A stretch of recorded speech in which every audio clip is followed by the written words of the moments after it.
I didn't know back in my teens and 20s when I was struggling so much with acne.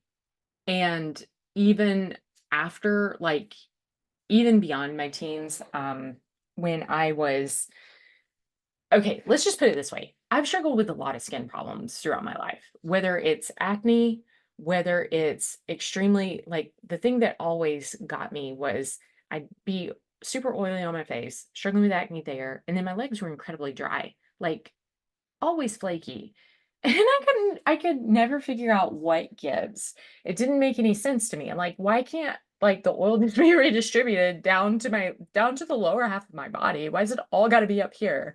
Well, what's so interesting is that the more I've dug into the thyroid research, the more it is very, very evident that both dry legs and acne are symptoms of low thyroid. You had to know I was going there. You had to know I was going there. If you've been on this channel for a minute, like it's all low thyroid. Justin says if we had a parrot, the parrot, like the very first words the parrot would say is free T3, free T3. Um, but it really is low thyroid. Like we lit okay. All right, where's this coming from? Okay, so um like there I recorded another video recently on botanical oils, and then I sent it out to my newsletter list, which is why I'm approaching this as though you know who I am already, because chances are high if you're seeing this you're on the newsletter. um in which case, hello, if we haven't met before, I'm Brandy. um um but I gave this tease about revealing the secret to glowing legs and flake-free legs. And the secret is get your thyroid levels up. That's the secret. So it turns out that, all right, I suspect that I've been low thyroid since my early teens. What's so interesting is that so I used to journal a lot more than I do now, and I like found a journal from 2007 where I was documenting some exact symptoms of low thyroid. And here we are almost 20 years later, and I'm like, "Oh, I just wish I could send myself back in time and save my younger self from all of this headache." Um, but I can't. What I can do is help you. And what I can do is help anybody in your life that's struggling with this. So, yeah, for acne, like there was a recent, if you haven't listened to this podcast episode that I did recently with Harmony Slater, she has a little boy. He's in his teens, and she was like, what is your number one tip for acne? My number one tip for acne is get your thyroid checked. Okay. And thyroid checked means get free T3, total T3, free T4, total T4, reverse T3, anti TPO, and anti TG checked. Like all of those, get those checked. If you have a doctor that will not order those, reach out to me. I will help. I like, we can get those ordered without a doctor. Enough said. All right. I was struggling, like, I'd pretty well gotten acne under control until I started seeing this naturopath that titrated me off my thyroid replacement hormone. And I have Hashimoto's thyroiditis. Okay, that is an autoimmune thyroid condition. Your body's attacking the thyroid. The thyroid cannot make enough thyroid hormone. And this naturopath titrated me off my bioidentical thyroid hormone in an attempt to cure me of Hashimoto's. Needless to say, it backfired, and it backfired big time. All right, so what happened was I started breaking out, and like I was dealing with a bunch of different symptoms at the time. Her doing that added about three more major ones to the laundry list of symptoms that I was already dealing with. And in addition, I developed like I've struggled with scaly legs for a really long time. Well, they got really, really, really bad. And so anyways, like needless to say, I no longer see this naturopath. I have found an integrative medicine doctor up in El Segundo, the first doctor ever that I feel like is actually treating me how I need to be treated as someone with Hashimoto's. And what happened was, as we started replenishing my thyroid hormone and getting it on the track to be back to the healthy range, the acne went away. Like, first of all, I was like, oh my gosh, my skincare products aren't as good as I thought they were. I've got to reformulate everything. Like, that's where I went first, was total freak out of, oh, I've screwed up. I've got to reformulate. No, it's not me. I mean, it is me, but that's not why. It's not the skincare. Okay, it's something else going on with Brandy. Um, so anyways, as we started repleting, and we weren't even to like healthy range yet. We were just on the way back to healthy range. Um, the acne went away on its own, and I started noticing that my legs are less scaly, and I was like, oh, hmm, isn't that interesting? So if you are struggling with scaly legs, this is my number one tip for you as well, to get your thyroid checked. Now, the thing with thyroid is the only thing that makes it complicated is thyroid and cortisol are BFFs. Like, if you've been here a minute, caught some other videos, you've heard me say this before, they're BFFs. You can't move one without moving the other one, okay? Like, they have to move together. If there's ever a gap, if you ever be like, okay, thyroid, let's go over here now, and you don't say, bring cortisol with you, then what happens is you start suffering from a whole bunch of symptoms here in this gap. I mean, a whole bunch of symptoms like night sweats, heart palps, what else? Hot flashes during the day. Um, oh, what else? Not being hungry. Like, basically symptoms of hypothyroidism. If you widen this gap between cortisol and thyroid, so you have to work with both at the same time. I'm gonna start like releasing some more videos on cortisol specifically. For thyroid, like, the easiest way to support your thyroid is to be sure you're getting enough iodine and be sure that you're getting enough selenium if you need it.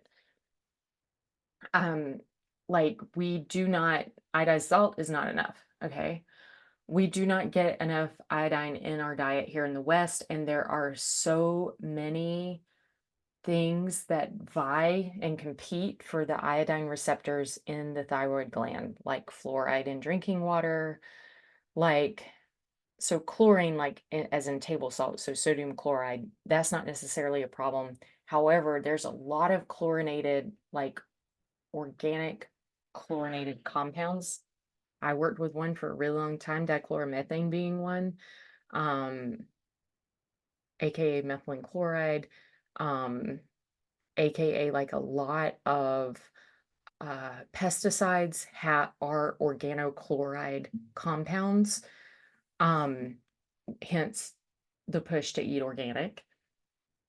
And bromides are actually like, most flowers are bromated, meaning that they contain bromide.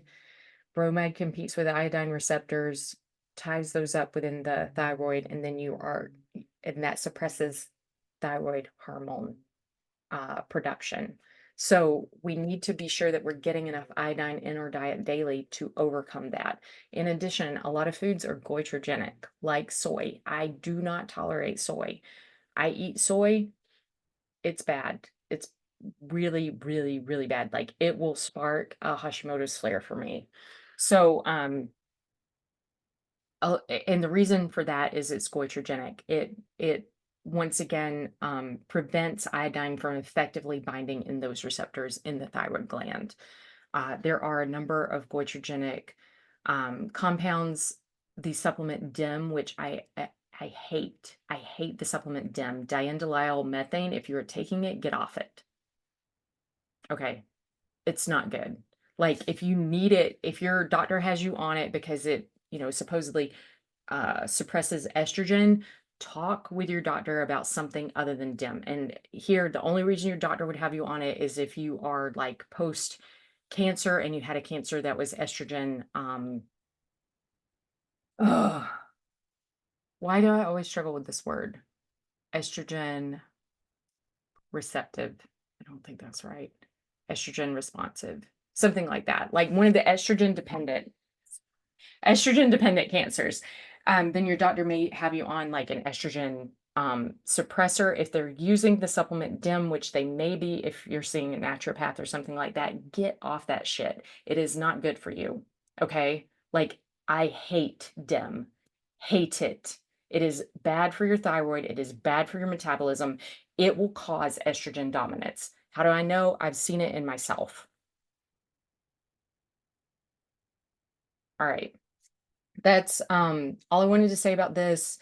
Um, all I wanted to say about dry legs, like this is my number one tip for dry legs. If you suffer from dry legs, you may have undiagnosed low thyroid.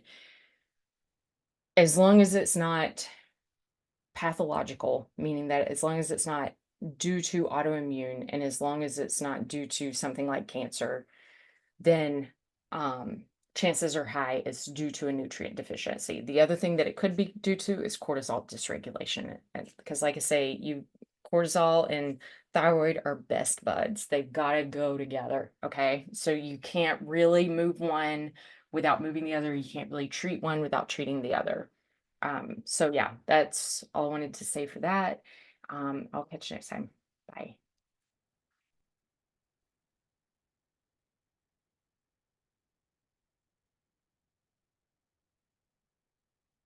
There is only one symptom of menopause, and that is cessation of a period, which represents cessation of ovulation for 12 months. Okay, that is how menopause is defined as cessation. You haven't had a period for the past 12 months, which means you haven't ovulated for the past 12 months plus 14 days. All right. So, why do we spend so much time talking about hot flashes, night sweats, mood swings, bloat, weight gain, fatigue, hair loss, whatever else there is that we talk about with menopause? It's because at when you start, if you are not healthy, when your body stops making, when your ovaries stop making estrogen and progesterone, what happens is your hormone lattice, because it was not healthy to begin with, falls in on itself. So I have spent a lot of time talking about the hormone lattice in other videos here. I'm not going to go into it here. I'm just going to say it falls in on itself. And you start, like, it's full blown, it feels like you've been hit with a ton of bricks. Okay. Now, what all those symptoms actually suggest is you have undiagnosed low thyroid or you have a cortisol problem. Okay. This may be whatever stage of adrenal fatigue this looks like. Right? There are multiple stages of adrenal fatigue. All adrenal fatigue means is your body's not producing cortisol at healthy levels at the right times throughout the day. Cortisol follows a diurnal rhythm. Cortisol is at its highest at sunrise, at its lowest at bedtime.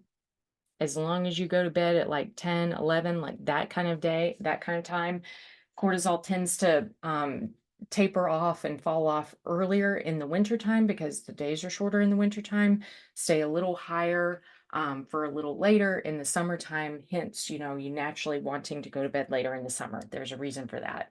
You are a creature of nature. You are a creation as much as you are a creator. And with that, like you are intelligently designed to follow the flow of nature. Hence, cortisol being at its highest at sunrise, at its lowest at a few hours after sunset when it's good and dark out. All right. So, what do you do? Or you have an undiagnosed low thyroid problem. Undiagnosed low thyroid, this typically shows up at menopause because what happens as estrogen and progesterone start to tank, the thyroid binding globulin, aka TBG, which circulates in the bloodstream. It is a protein. It hangs on to both T3 and T4. T3 and T4 are your thyroid hormones. Okay, it holds on to those. And what TBG does is it acts as a buffer. So when it sees that the circulating levels of your thyroid hormones are low, TBG lets go of the thyroid hormone so it can circulate in the bloodstream, get absorbed into your body's tissues where it can actually do its thing. Okay, so TBG is acting as a buffer. So the more thyroid binding globulin you have circulating in your bloodstream, the better able you are to buffer and to hold on to and to maintain adequate levels of thyroid hormone. What happens when estrogen and progesterone start to go away as you approach menopause, and this can happen years before menopause, we naturally see levels of estrogen and progesterone start to decline, even during your fertile years. The levels of TBG start to drop. And when they drop, you have less buffering capacity in the bloodstream to hold on to the extra thyroid hormone. And so that means that you have less free thyroid hormones circulating in your bloodstream. Okay. Or actually less total thyroid hormone circulating in your bloodstream. Okay, so if you already have a thyroid problem, like if you are already kind of at the cusp, if you are already subclinical or just simply undiagnosed but already clinical, low thyroid, then what happens is it becomes overt at this point. Like this means symptoms pop up like this, like overnight, seemingly overnight. And you're like, oh my gosh, I sweated through the sheets last night. Oh my gosh, like I'm so hot, I might spontaneously combust. I don't know why I just snapped at my best friend. I have no idea why I just did that. Ooh, yeah, I can't fit into anything in my wardrobe anymore. This sucks. I don't know why I'm getting so tired at 4 in the afternoon. You need your thyroid checked. Okay, here's what you need checked. You need free T3, free T4, total T3, total T4, reverse T3, anti-TPO, and anti-TG. If you want a list of those, click that link below for your free list. If you work with a doctor who will not order these for you, reach out to me. You find my contact details below, reach out to me. I will help you get these ordered. Okay. The other piece to this is cortisol. So, like when you have subclinical low thyroid, or when you have overt low thyroid that has not been diagnosed, because a lot of us are walking around with undiagnosed low thyroid because the doctors don't test for the right thing. They test for TSH. TSH made up here in the brain. It ain't made by the thyroid. Okay. No meaningful information is given from testing TSH. I cannot stress that enough. Okay, I'll get off my soapbox. Get back to okay. All right. Cortisol and thyroid, best buds. They move like this. You know, you move one, you're moving the other. You try to move one without the other one, and you got problems. Like you don't want to do that. Okay. A lot of us are taking adaptogens because adaptogens are dang sexy and everybody's pushing adaptogens. Everybody's selling adaptogens. I was taking adaptogens for a while. Most adaptogens suppress cortisol production, full stop. They do not do what they are marketed to do, which is fix what ails you. Like, I still laugh at myself because I'm like, yeah, Randy, how did you think that was going to work? You wouldn't trust a pharmaceutical drug to work this way. Why would you trust an herb to work this way? So I laugh at myself because I have so been there. Okay, so the way that adaptogens are marketed at is if you have low cortisol levels, they'll raise them. And if you have high cortisol levels, they'll lower them. Like, what sense does that make? How smart is this herb actually? Like, no, it doesn't do both. It does one or the other. Most adaptogens, most adaptogens have been shown scientifically, there is documented scientific literature to suppress cortisol. What do I mean by adaptogen? I mean ashwagandha, shatavari, holy basil, shishandra berry, ginkgo biloba, gotu kola, rhodiola, magnolia. Like sometimes it's sold kind of as both rhodiola and magnolia. That's the one that screwed me up. Although I was also taking ashwagandha, so I'm sure that didn't help. But anyway, these have all been shown in scientific studies to suppress cortisol production. You take those in the morning, it's not good. Your cortisol needs to be high in the morning. And then you're taking things that suppress cortisol production in the morning. Like, that's not what you need. If you have consistently high cortisol throughout the day, like, you need to be taking those things in the evening to help bring cortisol down so you can sleep at night. Okay. Um, Cortisol, I'm going to record more videos on cortisol, but just know if you are a woman who, you think all of the symptoms you're dealing with right now are because menopause sucks, menopause doesn't actually suck. What's going on right now is it's almost like the veil is falling away. All of the resilience, all of the what you've been relying on all of these years, the estrogen and the progesterone to like bring in and hold and maintain the structure of the hormone lattice within your body, those have fallen away, and it's revealing that there's no structure left. It's revealing that your three key hormones, and these are the three key metabolic hormones, thyroid, insulin, and cortisol, are out of balance. There is no resilience in those three.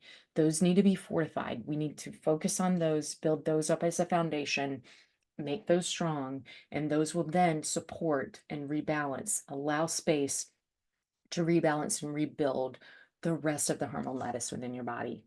Okay, just because your ovaries have stopped producing estrogen and progesterone does not mean you have stopped producing estrogen and progesterone.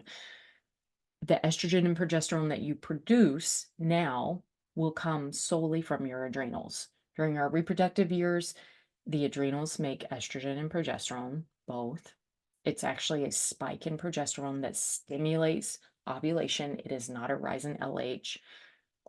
Luteinizing hormone does not spike on its own. It needs the surge of progesterone from the adrenals in order to spike. Okay, that surge of progesterone from the adrenals is what prompts ovulation. Circling back into this, when your adrenal health is poor, those poor adrenals are unable to make sufficient levels of progesterone. Oftentimes, depending on what stage of adrenal fatigue you're in, if you are like to the stage where cortisol is suppressed all the time, you'll wind up in a state of estrogen dominance, because the adrenals, while they can't make cortisol, they can make adrenaline, DHEA, and a lot of other hormones, including estrogen. Okay, estrogen, it's shown that the adrenals can directly make estrogen. They can also make DHEA, which is then converted by other tissues into estrogen. This is why you are in a state of estrogen dominance. It's because it points to adrenal fatigue. Adrenal fatigue. It's a problem with the adrenals. It's not that menopause sucks. It's not that it's not that you're just like, oh my gosh, I'm estrogen dominant. That is a symptom of the root problem. The root problem is adrenal fatigue. You have to focus on that. You have to support your adrenals so they're able to make cortisol. It's a dysregulation of cortisol. We've got to focus on the cortisol. And there are ways to do that. With cortisol, especially, we've got to be strategic about times of day when we use certain supplements and whether or not we use certain supplements at all. All right. That's all I want to say about this. If somebody you know would benefit from this video, share this with them. You help get the word out, help expand the knowledge that is available here on this channel by sharing this. So please take the time to share. I so appreciate your support. Thank you.